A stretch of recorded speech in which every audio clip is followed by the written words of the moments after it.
रायगडावरील शिवराज्याभिषेक सोहळ्याच्या पार्श्वभूमीवर आज नागपूरमध्ये देखील शिवराज्याभिषेक सोहळा साजरा केला जातोय। नागपूरच्या महाल भागातील शिवाजी पुतळा चौकात या सोहळ्याचं आयोजन करण्यात आलंय।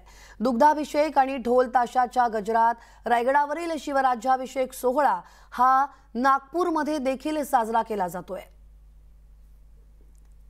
छत्रपतींचा आज 348वा राज्याभिषेक सोहळा आहे आणि आपण आता थेट नागपुरात जाऊयात। आमचे प्रतिनिधी तुषार कोहळे आता तिथे आहेत।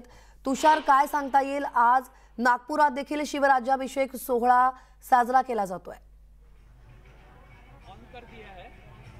निश्चितच नागपूरमध्ये देखील शिवराज्याभिषेक सोहळ्याची तयारी आहे। जशी रायगडावर तयारी सुरू आहे तशीच नागपूरमध्ये देखील तयारी आपल्याला पाहायला मिळते। जर का तुम्ही या दृश्यामध्ये बघितलं तर महालचा जो शिवाजी चौक आहे तिथे शिवाजी महाराजांचा जो पुतळा आहे त्यांचा थोड्या वेळातच दुग्धाभिषेक होईल, महाआरती होईल, पूजा होईल आणि ढोल ताशाच्या गजरामध्ये इथे शिवराज्याभिषेक सोहळा साजरा केला जाणार आहे। आपण जर का बघितलं त्याची जी पूर्व तयारी आहे ती आपल्याला पाहायला मिळत आहे। या भागामध्ये विशेष करून नागपूरमध्ये जेव्हा जेव्हा शिवराज्याभिषेक सोहळा आयोजित केला जातो तेव्हा हाच महाल परिसर त्या शिवराज्याभिषेक सोहळ्याचं केंद्रस्थान असतं आणि त्याचे पूर्व तयारी सुरू आहे।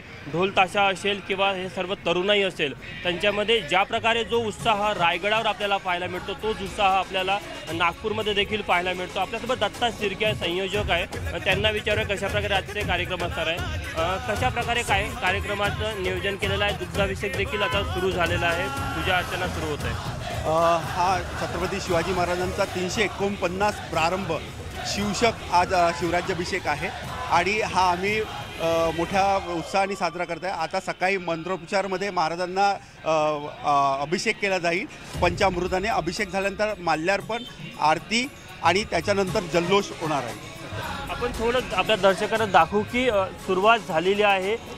दुग्धाभिषेकाची जी पूर्व तयारी आहे ती सुरू झालेली आहे। पंचामृतांनी अभिषेक केला जात आहे। छत्रपती शिवाजी महाराजांचा जो पुतळा आहे हा नागपूरचा प्रसिद्ध आणि ऐतिहासिक असा हा संपूर्ण पुतळा आहे आणि मंत्रोपचाराच्या मध्ये हा सर्व पूजेला सुरुवात झालेली आहे।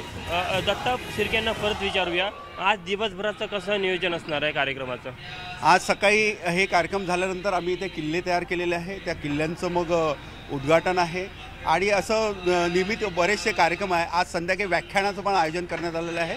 व्याख्यानातून महाराजांचं जीवनचरित्र लोकांपर्यंत पोहोचवण्याचा प्रयत्न त्यातून होणार आहे। व्याख्यानातून शिवाजी महाराजांचं जीवनचरित्र पोहोचवण्याचा प्रयत्न म्हणजे वेगवेगळे जे कार्यक्रम आहेत त्या माध्यमातून होत आहे। महाराष्ट्राच्या कणाकणात आणि मनामनात छत्रपती शिवाजी महाराज हे त्याचं उदाहरण आहे। 350 वर्ष पूर्ण होत आली तेव्हापासनं जो एक परंपरा सुरू झाली ती आज तागायत कायम आहे आणि नागपूरमध्ये त्याचं हे दृश्य आपल्याला पाहायला मिळत आहे। अगदी धन्यवाद तुषार, तुम्ही तिथलं वातावरण, तिथलं सगळा जो उत्साह आहे, जल्लोष आहे तो आमच्यापर्यंत